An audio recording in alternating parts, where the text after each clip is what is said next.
I posted this picture on my Facebook page a couple of days ago, and it got a lot of interest. It's a map that shows every single ride I've ever recorded on Strava, all on one map.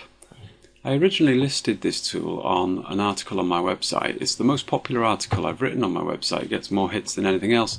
It's called Turbocharge Your Strava Data with these third-party API tools. Catchy title, huh? A bit geeky, I know. But it's a lot of geeky stuff in here. There's all these different tools where you can make use of all your Strava data and sort of do amazing geeky things if you go that way.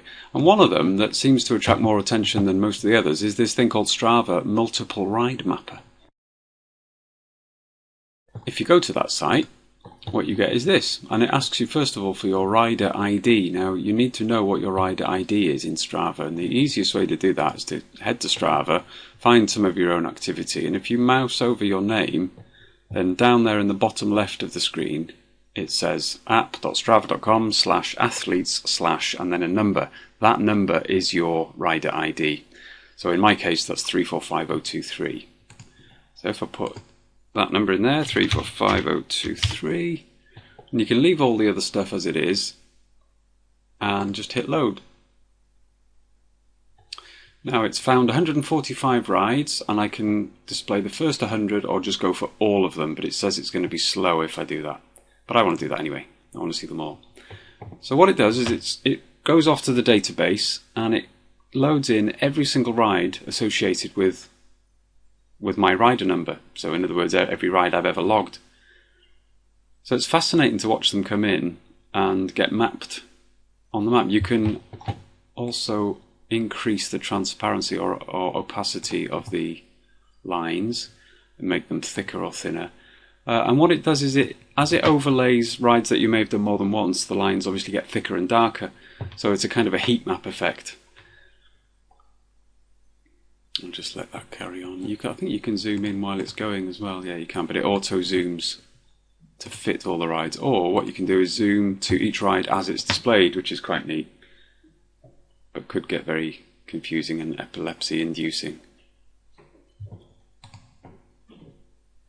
So I'll zoom to all rides. So it's found the Cheshire Cat over here, which I did back in March. It's found Wild Edric. Hi, Mikey. Did I hear you talking? Yeah, I'm recording something on the computer, darling, to tell everybody on the internet. Do you want to say hello? Say hello. Say hello. No. The microphone can hear you. Yes, it can. What if I tickle you? Everybody can hear you laughing. Oh, Dad. Yeah, look, see that line there? That's called Wild Wales. I did that last week, and my legs nearly fell off. Dad. Because it was hard work on my bike. Dad. Yep, so there's all my rides. That's all the rides I've ever done. You know, every time Daddy goes out on his bike ride, Yeah. well, this is where I go. Look at all those lines. It's like a big spider web, isn't it? Whoa. Isn't that cool? Yeah, it definitely is. Yeah, I like that. Whoa. So what would you do with this now then? Once we've got a map, we might want to make a screenshot. So a cool way of doing this is to hit your print screen button, which if you're not sure, there's a Google image search that will help you. It's that one there that says PRT SCR print screen. That's what that means.